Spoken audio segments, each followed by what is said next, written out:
Did you know that the shy girl who could barely speak near Harry Potter would become one of the most powerful witches of her generation, capable of facing Voldemort face to face? Ginny Weasley's story is much more than a simple teenage romance. It's the journey of a girl who grew up in the shadow of 6 brothers, was possessed by the Dark Lord himself at 11 years old, and transformed her trauma into strength to become one of the bravest and most underestimated characters in the magical world. Get ready to discover all the secrets, battles, and crucial moments in the life of Ginevra Molly Weasley, from her birth at the Burrow to her adult life as a professional Quidditch player and mother of 3 children. This is a story of overcoming, courage, and love that few know completely. Before we begin this incredible journey through Ginny Weasley's life, if you want more in-depth content about the magical universe, subscribe to the channel. Turn on the notification bell so you don't miss any videos, and leave in the comments which city you're watching this video from. Let's form the biggest Wizarding World fan community here on YouTube. Ginevra Molly Weasley was born on August 11th, 1981, being the 7th child and only girl of Arthur and Molly Weasley. Her birth was especially significant for the family, not only for being the first Weasley girl in several generations, but also for completing the number of 7 children, a number considered magical in the Wizarding world. The Burrow, the peculiar house of the Weasley family, located near the village of Ottery St. Catchpole in Devon, England, gained even more life with the arrival of little Ginny. From infancy, she grew up in an environment full of love, magic, and the typical cheerful disorder that characterized the Weasley family. Her older brothers, Bill, Charlie, Percy, Fred, George, and Ron, all adored her, although this also meant she would grow up always trying to prove she was as capable as they were. Ginny's childhood at the Burrow was marked by a mixture of overprotection and constant learning. Molly Weasley, her mother, was extremely protective of her only daughter, but this didn't prevent Ginny from developing an independent and determined spirit. She grew up watching her brothers practice magic, play Quidditch in the orchard behind the house, and prepare to go to Hogwarts. While the boys received permission to play freely, Ginny often had to fight for that same freedom. This family dynamic would profoundly shape her personality, making her someone who constantly sought to prove her worth. From a very young age, Ginny showed signs of being a powerful witch. At 6 years old, she broke into her brother's broom shed, and without anyone knowing, learned to fly by secretly taking each of the family's brooms. This natural ability for flying and her courage in defying established rules already foreshadowed the extraordinary witch she would become. Ginny's life changed drastically in 1991 when she was 10 years old. It was the year her brother Ron finally went to Hogwarts, leaving her as the only child at home. But something much more significant happened that year. Harry Potter, the boy who lived, appeared at platform 9 3/4 at King's Cross Station. Ginny had grown up hearing stories about Harry Potter, the baby who defeated the most dangerous dark wizard of all time. She had developed a romantic fascination with him, fueled by stories of courage and heroism. When she finally saw him in person on the platform accompanying Ron, Ginny was completely paralyzed. She ran after the train as it departed, a moment that demonstrated both her excitement and her frustration at not yet being able to go to Hogwarts. During that year, Ginny anxiously awaited news from Ron, asking constant questions about Harry Potter in every letter. Her mother frequently joked about her crush on the boy who lived, without imagining how much this fascination would shape the next years of her daughter's life. September 1st, 1992, should have been the happiest day of Ginny Weasley's life. Finally, at 11 years old, she would board the Hogwarts Express to begin her magical education. That day at platform 9 3/4, Ginny was visibly nervous and excited, but also completely embarrassed in Harry Potter's presence, who was spending his 2nd year at Hogwarts. She could barely look at him without turning red, which caused some amusement among her brothers, especially the twins, Fred and George. But something happened that day that would change her life forever in a terrible way. Weeks earlier, during a visit to Flourish and Blot's bookstore in Diagon Alley to buy her school materials, Ginny had been involved in a commotion when her father fought with Lucius Malfoy.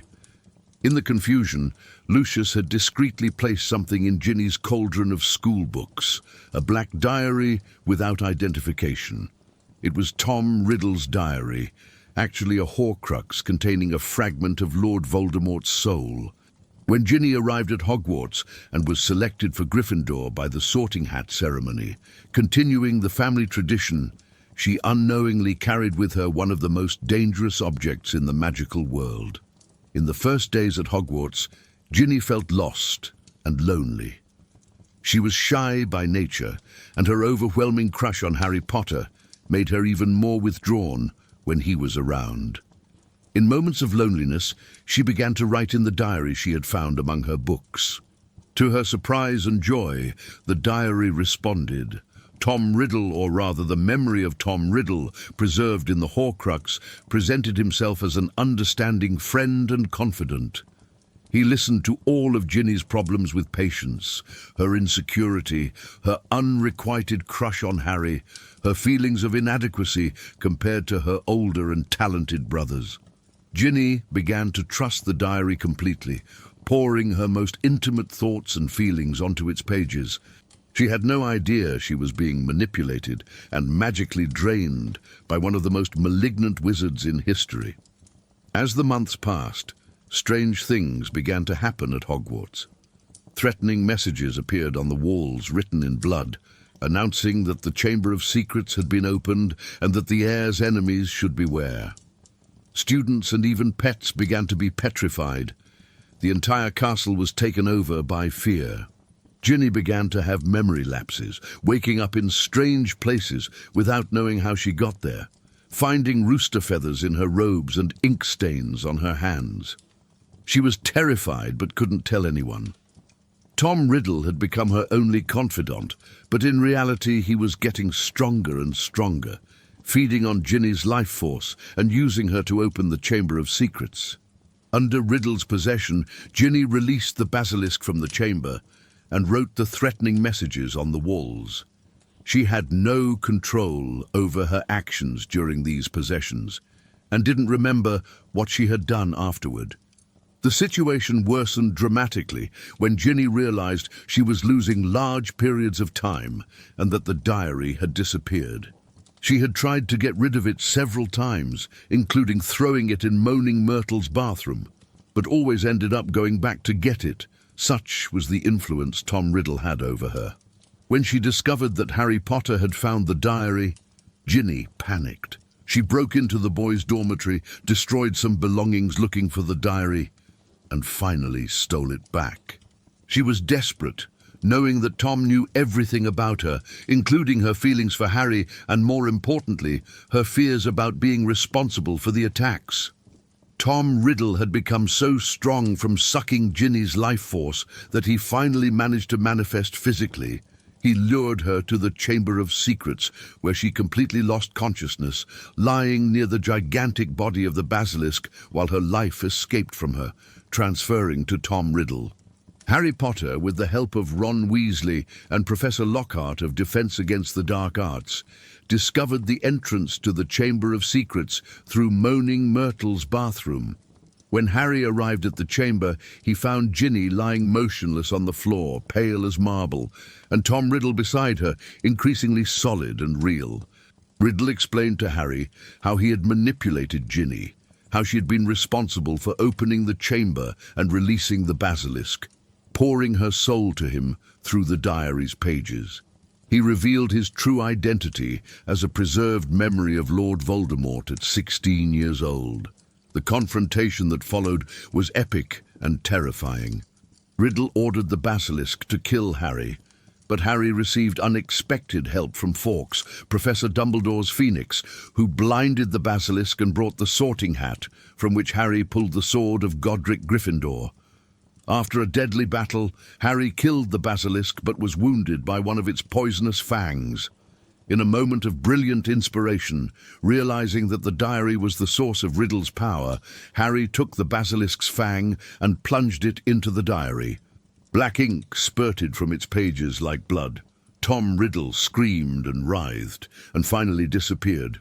The moment the diary was destroyed, the life force returned to Ginny, and she regained consciousness. The first thing Ginny saw when she woke up was Harry Potter beside her, wounded and bleeding, but alive. She immediately panicked, beginning to cry and apologize frantically. Ginny believed she would be expelled from Hogwarts for everything she had done under Tom Riddle's possession. She was horrified by the consequences of her actions, even knowing she wasn't in control. Harry, demonstrating the compassion that defined him, comforted her gently, assuring her it wasn't her fault. Fawkes, the Phoenix, healed Harry's wounds with his tears, and together they managed to leave the Chamber of Secrets. When they arrived at Professor Dumbledore's office, Ginny was in a terrible state of distress. Between sobs, she tried to explain everything that had happened, confessing about the diary and how she had been manipulated. Professor Dumbledore, with his characteristic wisdom, was extremely kind to her. He explained that much older and more experienced wizards had been deceived by Lord Voldemort, and that she shouldn't blame herself for what happened. Dumbledore assured Ginny she wouldn't be punished, as she had clearly been a victim of extremely powerful dark magic. Arthur and Molly Weasley were summoned, and although they were initially shocked and worried, they quickly enveloped their daughter in love and support. The trauma of the Chamber of Secrets left deep scars on Ginny Weasley. During the summer after her first year, she stayed home at the Burrow, trying to recover psychologically from what she had been through. She had been possessed by one of the most malignant forces in the magical world, had been used to hurt other students, and nearly died in the process. For a girl of only 11 years, it was an unimaginable weight. Molly Weasley was even more protective than ever, watching her daughter with constant concern. But something remarkable happened during this recovery period. Ginny began to develop an extraordinary inner strength. She consciously decided she wouldn't be defined by that traumatic experience. Instead of allowing the trauma to break her, she would use it as fuel to become stronger. She practiced magic with renewed determination, spent hours flying in the orchard to clear her mind, and actively worked to overcome her paralyzing shyness, especially regarding Harry Potter. When Ginny returned for her second year at Hogwarts in 1993, she was changed. She still carried the psychological marks of possession, but was determined to move forward. During that year, she witnessed from afar the dramatic events involving Sirius Black, the supposed threat to Harry Potter, and the Dementors at Hogwarts. Ginny was in the castle when the Dementors invaded the Quidditch field during a match, causing Harry to fall from his broom. She was present during the tense and oppressive climate that the Dementors brought to the school. But something more significant was happening in Ginny's personal life. She was slowly but deliberately working to overcome her incapacitating crush on Harry Potter. Hermione Granger, who had become closer to Ginny, gave her crucial advice. If she wanted Harry to notice her, she needed to relax around him and be herself. Hermione also suggested that Ginny should perhaps date other people. Ginny took this advice seriously and began to open up more socially. In the summer of 1994, Ginny's life took an exciting turn when her family won a large prize in the Daily Prophet and decided to visit Bill in Egypt. It was a magical and memorable trip for the Weasley family, providing Ginny with experiences she had never had before. But the most significant thing happened at the end of that summer. The Weasleys invited Harry and Hermione to stay at the Burrow before the start of the school year. More importantly, Arthur Weasley got tickets to the Quidditch World Cup, and Ginny had the opportunity to watch the biggest sporting event in the magical world. The final between Ireland and Bulgaria was electrifying, with Victor Crumb demonstrating extraordinary skills as a seeker. But the night ended in terror when Death Eaters attacked the campsite, levitating a Muggle family in the air and causing widespread panic. Ginny experienced firsthand the violence and hatred that Voldemort's followers were capable of, a somber reminder of the evil that had possessed her 2 years earlier. Back at Hogwarts for her 3rd year, Ginny was more confident and socially active. She had begun dating Michael Corner, a Ravenclaw student, demonstrating that she was following Hermione's advice and moving on from her obsession with Harry. This was the year of the Triwizard Tournament, when Hogwarts received students from Beauxbatons and Durmstrang. Ginny was present in the Great Hall when Harry Potter was unexpectedly chosen as the 4th champion, despite being below the permitted age. She believed in him when many didn't, including her own brother Ron for a period. During the Yule Ball, which was part of the Triwizard Tournament festivities, Ginny was accompanied by Neville Longbottom, since Michael Corner couldn't go as he wasn't from Hogwarts. It was a magical night in the Great Hall, transformed into an ice grotto with enchanted Christmas trees. But the year ended in tragedy when Cedric Diggory was murdered, and Harry returned from the cemetery in Little Hangleton with the terrifying news that Lord Voldemort had returned to power. Ginny's 4th year at Hogwarts, corresponding to Harry's 5th year, was one of the darkest and most transformative periods of her life. Cornelius Fudge, the Minister of Magic, refused to believe that Voldemort had returned and launched a smear campaign against Harry Potter and Albus Dumbledore. Dolores Umbridge was sent to Hogwarts as defense against the dark arts teacher and later as High Inquisitor, imposing increasingly oppressive rules and refusing to teach practical defensive magic to students. It was in this context that Hermione had the idea of forming a secret group of students to learn defense against the dark arts with Harry Potter, someone who had faced Voldemort directly and survived. Ginny was one of the first to enthusiastically support the idea and participated in the initial meeting at the Hog's Head in Hogsmeade. When Michael Corner hesitated about the truth of Voldemort's return, Ginny defended Harry fiercely, showing the unwavering loyalty she would always have for him. She signed the enchanted parchment, committing to keep the group secret, and thus Dumbledore's army was born.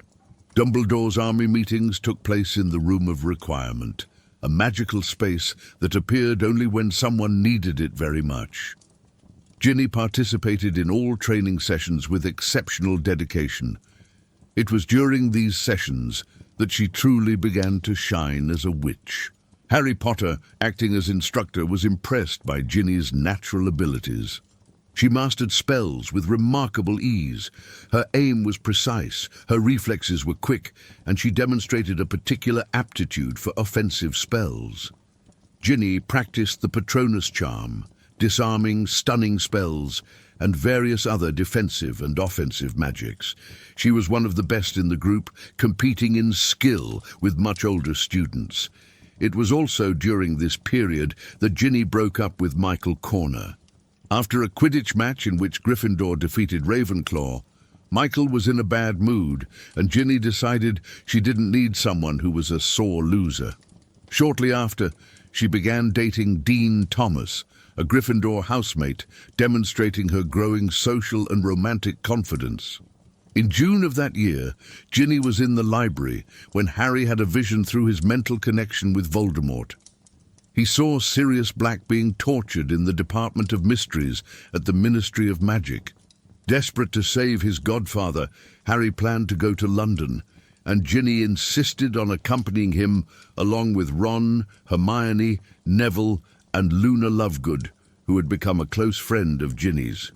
They flew to London on Thestrals, the winged magical creatures that can only be seen by those who have witnessed death. Ginny could see them because of her near-fatal experience in the Chamber of Secrets. At the Department of Mysteries, the group discovered it was a trap. Sirius wasn't there, but Death Eaters were waiting for them, led by Lucius Malfoy. What followed was a terrifying and chaotic battle. Ginny fought with extraordinary courage, casting spells against adult and experienced dark wizards. She was responsible for hitting some Death Eaters with reduction spells, causing significant damage. During the battle, she broke her ankle but continued fighting. The arrival of the Order of the Phoenix saved their lives, but the night ended in tragedy with the death of Sirius Black and the public confirmation of Voldemort's return when the Minister of Magic himself saw him in the Ministry atrium. Ginny's 5th year was marked by significant changes at Hogwarts and in her personal life. Now 15 years old, she had become one of the most respected witches among the students, known not only for her magical abilities, but also for her strong personality and sharp sense of humor. She was dating Dean Thomas, but the relationship began to get tense. Dean was overly protective and affectionate in ways that Ginny found suffocating, especially during Quidditch games.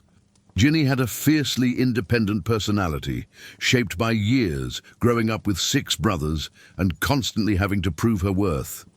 She didn't need or want someone to help her climb through the portrait hole or tie her shoelaces.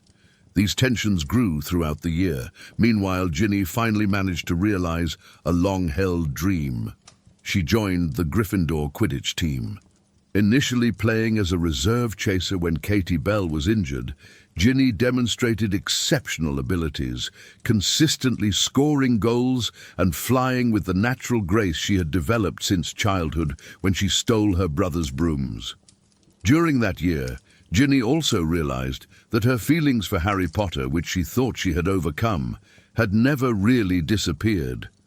They had just matured and transformed into something deeper and more real. Harry, in turn, began to see her in a completely different way. She was no longer Ron's shy little sister, but a powerful, funny, brave, and attractive witch. The last straw in Ginny's relationship with Dean happened after a Quidditch match.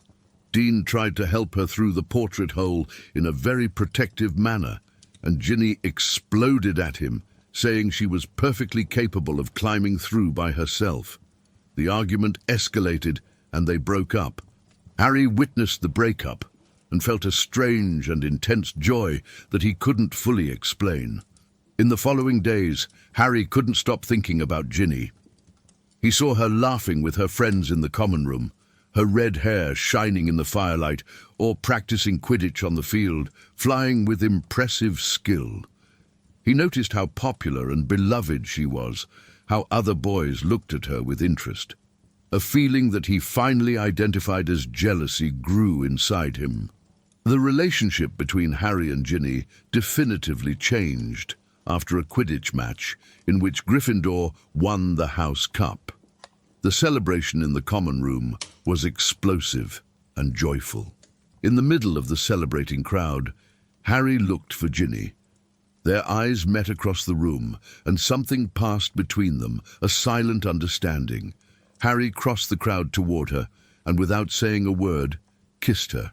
It was a magical moment that Ginny had dreamed of for years, but which was now real and better than any fantasy. The common room exploded in applause and whistles, but for Harry and Ginny, the world had disappeared for that moment. In the following days, they were officially together, and it was one of the happiest periods of Ginny's life. Harry was attentive but respectful of her independence. He admired her for her abilities and courage, and they shared a deep connection based on mutual understanding and shared experiences with the forces of darkness. They spent time together walking through the Hogwarts grounds, studying together in the library, or simply sitting near the lake, talking for hours. But Ginny's happiness was brutally interrupted when Harry made a devastating decision. With Voldemort's threat growing and war approaching, Harry decided he couldn't put Ginny in danger by maintaining a relationship with her.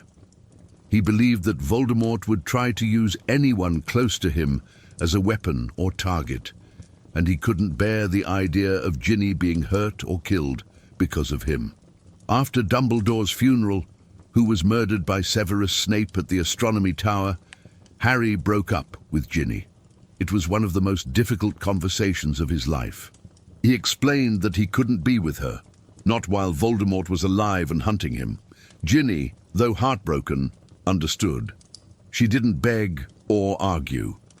Instead, with the maturity and strength that characterized her, she accepted his decision, even though she disagreed with it. She knew Harry was trying to protect her, but she also knew she was perfectly capable of protecting herself. Still, she respected his choice. However, Ginny made it clear that she would be waiting for him, no matter how long it took. The summer of 1997 was tense and charged with emotion at the Burrow. Harry was staying there, preparing to leave Hogwarts permanently and hunt Horcruxes with Ron and Hermione. Ginny was furious that she couldn't accompany them.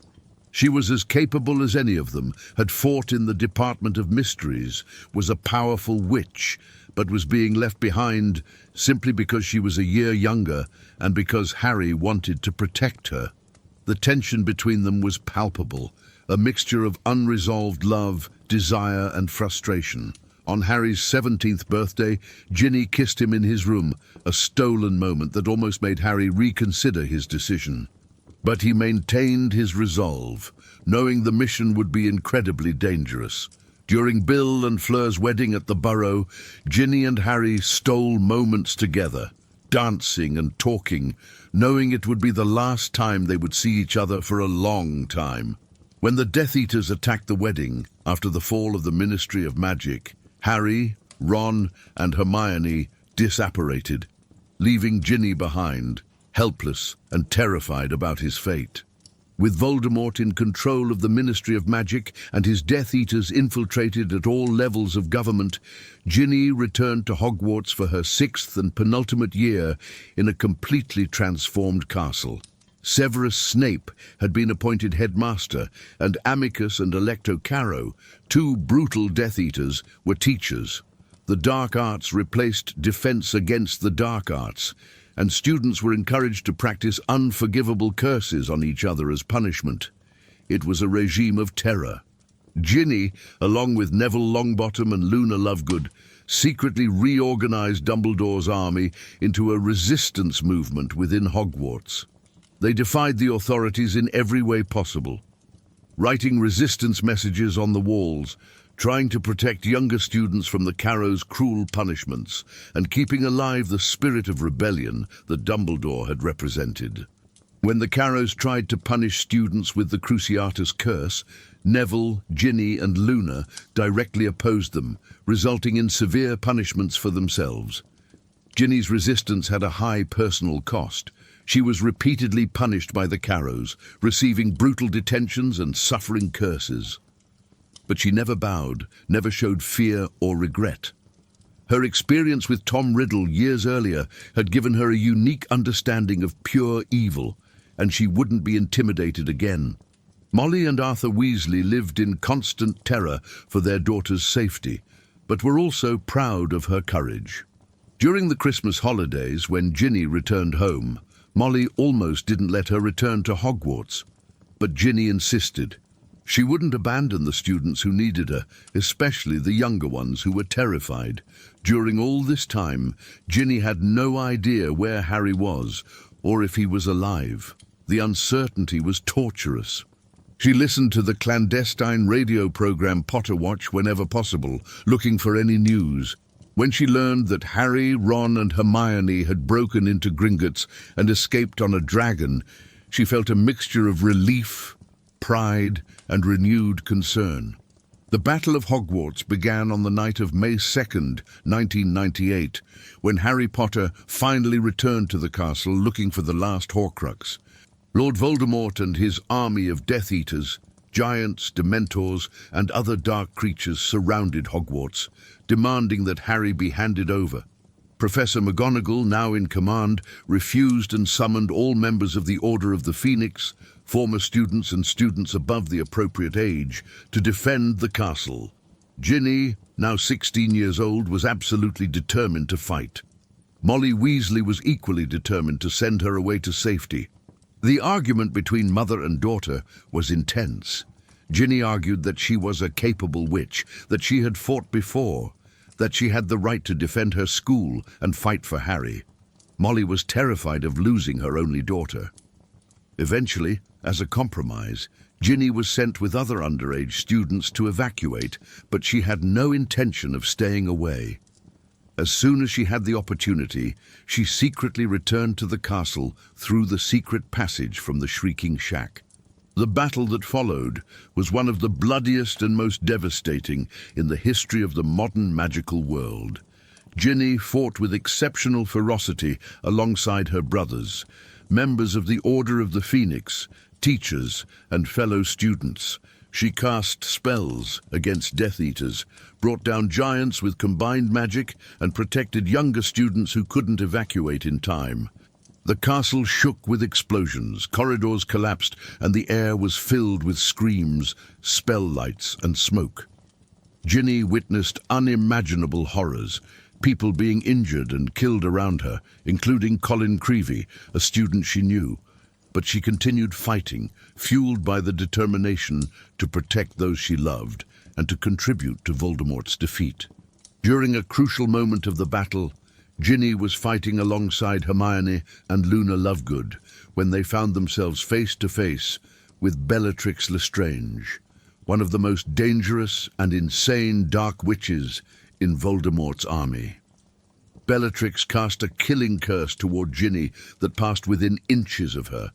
Molly Weasley, who had witnessed the near-fatal attack on her daughter, experienced an absolute transformation. With a scream of maternal fury that echoed through the Great Hall, she placed herself between Bellatrix and Ginny and ordered everyone to stand back. What followed was one of the most memorable duels of the battle. Molly Weasley, normally a domestic and maternal witch, revealed herself to be an extraordinarily powerful duelist when her family was threatened. She faced Bellatrix with a ferocity that shocked everyone, including Ginny. Spells flew between the two witches at blinding speed, until finally Molly hit Bellatrix directly in the chest with a fatal spell. Bellatrix Lestrange fell dead, and Ginny realized that her mother, the woman she sometimes found overly protective, had just killed one of the most dangerous witches in the world to protect her. It was a moment of profound understanding between mother and daughter. When Voldemort demanded that Harry surrender, threatening to destroy everyone at Hogwarts otherwise, the battle temporarily stopped. Ginny was among those gathered in the Great Hall when they learned that Harry had gone alone to face Voldemort in the Forbidden Forest. She felt as if her heart would break. The weight was agony.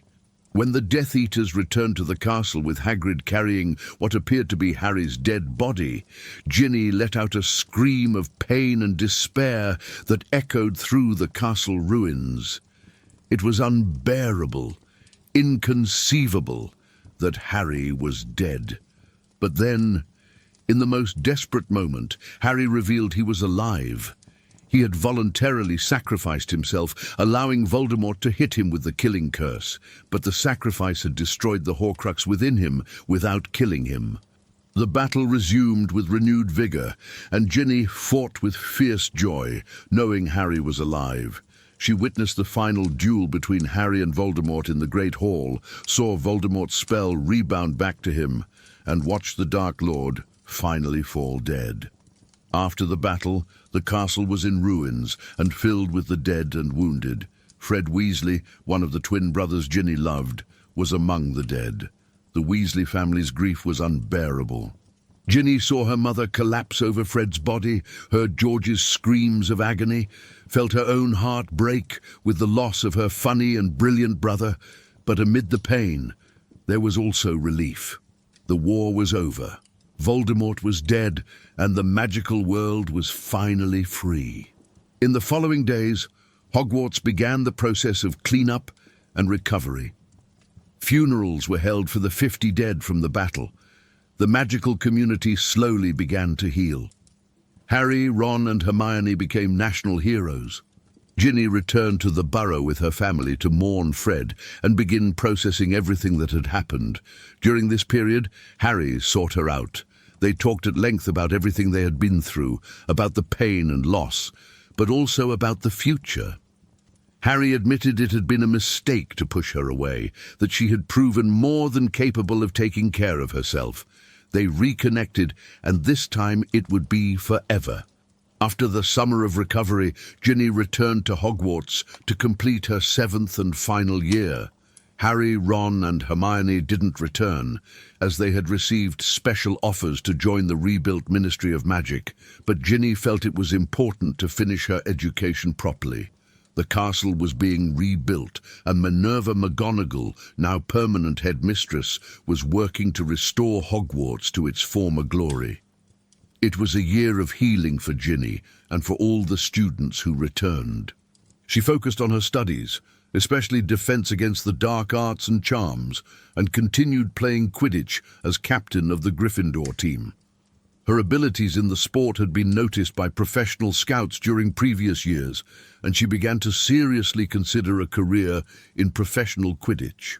During that year, she and Harry maintained their long-distance relationship, meeting whenever possible in Hogsmeade or during holidays. It was different now, more mature and stable, without the constant shadow of war hanging over them. After graduating from Hogwarts in 1999, Ginny was immediately recruited by the Holyhead Harpies, the most famous all-female Quidditch team in Great Britain. It was a dream come true for Ginny, who had always loved the sport and possessed exceptional natural talent. She played as a chaser, and her ability to consistently score goals quickly made her one of the team's most valuable players. During the following years, Ginny traveled throughout Europe, playing professional matches, gaining considerable fame in the Quidditch world. She was known not only for her technical skills, but also for her strong and competitive personality. Articles about her regularly appeared in the Daily Prophet, especially because she was Harry Potter's girlfriend, the most famous man in the magical world. But Ginny always made it clear that her fame came from her own merits, not just by association with Harry. She was fiercely independent and proud of her personal achievements. At some point in the early 2000s, Harry Potter asked Ginny Weasley to marry him, and she accepted without hesitation. The wedding was a monumental event in the magical world, with hundreds of guests, including members of the Order of the Phoenix, Hogwarts classmates, the enormous Weasley family, and important figures from the Ministry of Magic. It was held at the Burrow, the place Ginny had always considered home, with magical tents expanded to accommodate all the guests. It was a celebration of love, but also of survival and hope, a testament to everything they had overcome together. Molly Weasley cried copiously with joy, seeing her only daughter marry the man she considered an additional son. Arthur Weasley was proud beyond words. Ginny's brothers, though inevitably making jokes and pranks, were genuinely happy for her. The only moment of sadness was Fred's absence, who would have loved the event and surely would have caused some kind of comic chaos. Ginny and Harry settled into their own home, and Ginny continued her career in professional Quidditch for several years. During this time, she became one of the most respected and successful chasers in the league, accumulating impressive statistics and contributing to multiple victories for her team. However, when she discovered she was pregnant with her first child, she decided to retire from professional Quidditch. It was a difficult decision, as she loved the sport and the thrill of competition, but she felt it was time to begin the next chapter of her life. James Sirius Potter was born between 2004 and 2005, receiving the name of Harry's father and his deceased godfather. Ginny adapted to motherhood with the same determination she applied to everything in her life. She was a loving but firm mother, refusing to be overly protective in the way her own mother had sometimes been. She wanted her children to be brave, independent, and confident. A few years later, Albus Severus Potter was born. Between 2005 and 2006, named in honor of Albus Dumbledore and Severus Snape. And finally, between 2006 and 2007, Lily Luna Potter was born, receiving the name of Harry's mother and Luna Lovegood, Ginny's dear friend. Raising 3 children was challenging but rewarding. Ginny brought to motherhood all the lessons she had learned growing up in a large family, but was also determined to do things differently in some aspects. She ensured that Lily never felt less valued for being a girl, that all her children knew they were equally loved, and that each developed their own identities and talents. She taught them to fly from an early age, told them stories of her adventures at Hogwarts, though edited to be age-appropriate, and instilled in them the values of courage, loyalty, and kindness. After retiring from professional Quidditch as a player, Ginny didn't leave the sport completely. She became senior Quidditch correspondent for the Daily Prophet, covering games and writing insightful analyses about the sport she loved. Her articles were popular not only because she was a former professional player who deeply understood the game, but also because she wrote with passion and technical knowledge. She occasionally traveled to cover important matches, but managed to balance this with her family responsibilities. Ginny also occasionally visited Hogwarts to give lectures on defense against the dark arts or to share her experiences with students. She maintained close friendships throughout the years, especially with Hermione, who had married Ron and had her own children, and with Luna Lovegood, who had married Rolf Scamander and travelled the world studying magical creatures. When the time came for James to start at Hogwarts, Ginny and Harry took him to Platform 9 3/4, the same place where Ginny had first seen Harry so many years ago.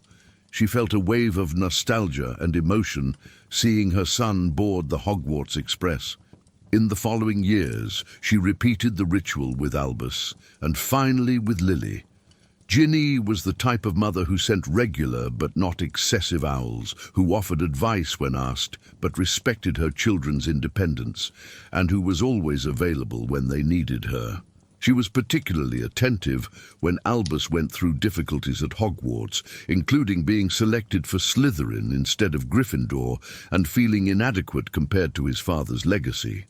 Ginny, who deeply understood what it was like to grow up in the shadow of famous siblings and deal with great expectations, was fundamental in helping Albus find his own identity and confidence. The story of Ginevra Molly Weasley Potter is fundamentally a story of transformation and strength. She began as a shy girl who could barely speak near the boy she admired, was possessed by one of the most malignant forces in the magical world, and nearly died at 11 years old, but transformed that trauma into determination to never again be a victim. She developed her magical abilities until she became one of the most powerful witches of her generation, capable of facing Death Eaters and fighting side by side with the greatest heroes of the war against Voldemort. She realized her dreams of playing Quidditch professionally, built a successful career as a sports journalist, married the love of her life, and raised 3 wonderful children. But above all, Ginny remained true to herself. She never allowed her identity to be defined only by being someone's sister, someone's girlfriend, or someone's wife. She was Ginny Weasley Potter, a powerful witch in her own right, with her own achievements and her own remarkable story. Ginny's journey teaches us several valuable lessons. She shows us that trauma doesn't have to define or break us. It can make us stronger if we choose to use that experience as motivation. She demonstrates that true strength comes not from never being afraid, but from being afraid and choosing to be brave anyway.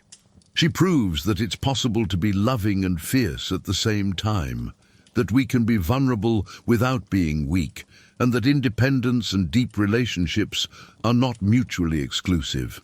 Ginny also represents the importance of developing our own identity, separate from those around us. She could easily have lived in the shadow of her 6 talented brothers or her famous husband, but she refused to do so. She forged her own path and built her own reputation through hard work, talent, and unbreakable determination. For those who grew up reading about Ginny Weasley, she often begins as a peripheral character, but those who pay attention see her remarkable evolution over the years. She goes from a traumatized girl who was used as a weapon by Voldemort to a warrior who actively fights against his forces. She transforms her girlish crush on Harry Potter into a mature and equal relationship based on mutual respect and shared experiences. She honors her trauma from the Chamber of Secrets, not by letting it paralyze her, but by using it as fuel to ensure she would never again be helpless or controlled by another. The special connection she shared with Harry, through both being touched by Voldemort in unique ways, created an understanding between them that few others could have. She was one of the few people who truly understood the weight Harry carried and the horrors he had faced. Ginny also represents the crucial role that women played in the war against Voldemort, often in positions of leadership and extraordinary courage. She led the resistance at Hogwarts during the school's darkest year, protected younger students even under severe personal risk, and fought in the Battle of Hogwarts with skill equal to any adult wizard. She did all this while still technically a student, proving that courage and capability have nothing to do with age or gender. Her mother Molly, who killed Bellatrix Lestrange to protect Ginny, demonstrated that maternal love can be the most powerful and fearsome force in the world. Hermione was fundamental in planning and executing the Horcrux hunt. Luna Lovegood maintained hope and sanity even in the darkest moments. These women, including Ginny, were as essential to victory as Harry, Ron, or any of the men who fought. Ginny Weasley's legacy continues through her children and the inspiration she offers to future generations of wizards and witches. Her Quidditch articles in the Daily Prophet inspire young players, especially girls, who see in her a role model that they can reach the highest levels of the sport. Her occasional visits to Hogwarts allow her to share her experiences and wisdom with students facing their own challenges. And in her own family, she ensures her children grow up understanding the values of courage, kindness, and the importance of fighting for what's right, even when it's difficult. She tells them in age-appropriate terms about the horrors of war and the importance of never allowing such darkness to rise again. She teaches them that fame and legacy are less important than character and actions. Ginny's relationship with her extended family remained strong throughout the years. She maintained close ties with her surviving brothers, especially with George, who never fully recovered from Fred's loss but found comfort in family. Ron and Hermione, who also married and had children, were frequent visitors, and the Potter and Weasley children grew up together almost like siblings. Bill and Fleur, Charlie, who remained single but regularly visited from Romania, and Percy, who fully redeemed himself after his earlier estrangement from the family, all formed a loving support network. Molly and Arthur Weasley were dedicated and loving grandparents, delighting in having so many grandchildren to spoil. The Burrow remained the heart of the family, the place where everyone gathered for holidays, birthdays, and simply because they wanted to be together. Ginny also never forgot those who were lost in the war. She regularly visited the memorials for the fallen, including Fred's, and ensured her children knew the stories of those who sacrificed everything so they could grow up in a free world. She spoke about Colin Creevey, the student she knew who died in the Battle of Hogwarts. She remembered Tonks and Lupin, who left an orphaned son but helped save the world. She honored Dumbledore's memory, whose complex plans finally led to Voldemort's defeat. And she often thought about Tom Riddle, not with anger or fear, but with a sad understanding of how someone had chosen such a dark path. Her experience being possessed by him gave her a unique insight into Voldemort that few others had, and she used it to educate others about the dangers of pursuing power at the expense of humanity. As Ginny aged, she became increasingly a respected figure in the magical community, not just as Harry Potter's wife, but as a remarkable witch in her own right. Her contributions to Quidditch, her journalistic work, and her role in the war were recognized and celebrated. She was occasionally invited to speak at events, give interviews, or participate in panels on various topics, but Ginny never let fame change her. She remained fundamentally the same person, direct, funny, loyal, and fiercely protective of those she loved. She still had the sharp sense of humor she had developed growing up with 6 brothers. She still had the courage she had demonstrated in the Chamber of Secrets, in the Department of Mysteries, and in the Battle of Hogwarts, and she still had the big heart that allowed her to love her family and friends deeply. The story of Ginevra Molly Weasley Potter is ultimately a story about choice. She chose not to be defined by her trauma. She chose to develop her abilities and pursue her dreams. She chose to love deeply despite the risks. She chose to fight when it would have been safer to hide. She chose to forgive herself for the actions she committed under possession. She chose to build a meaningful life focused not on fame or recognition, but on doing what she loved and being near those who mattered. Every choice Ginny made shaped who she became, and she became someone truly extraordinary. From a shy girl who could barely speak near her hero to a powerful woman who fought side by side with him and eventually built a life with him, Ginny's journey is inspiring and deeply human. She shows us that we can overcome even the most traumatic beginnings, that we can transform our wounds into wisdom, and that we can be both strong and vulnerable, both independent and connected, both ambitious and loving. This is the complete story of Ginevra Molly Weasley Potter, one of the most remarkable witches of her generation, a warrior who faced darkness and won, an athlete who realized her dreams, a respected journalist, a devoted wife, a loving mother, and above all, a woman who refused to be defined by anything except her own choices and actions. Her story reminds us that greatness doesn't come only from magical power or fame, but from character, courage, and the willingness to fight for what's right, no matter the personal cost. Ginny Weasley is a true hero, and her story deserves to be told and remembered by all future generations of the magical world and beyond. And so, we come to the end of the incredible journey of Ginevra Molly Weasley Potter, a story that teaches us that no matter how difficult the beginning, we can always choose who we want to become. From the girl who was possessed by the Dark Lord himself to the powerful witch who helped defeat him, Ginny showed us that true courage is not the absence of fear, but the choice to move forward despite it. If you enjoyed this complete and emotional story, don't forget to leave your like, subscribe to the channel, and turn on the notification bell so you don't miss our next videos about the magical universe. Leave in the comments which character you want us to tell the complete story of in the next video, and share this content with that friend who is a Harry Potter fan. Thank you for watching until the end, and remember, just as Ginny taught us, you too can transform your difficulties into your greatest strength. Until the next video, and may the magic always be with you.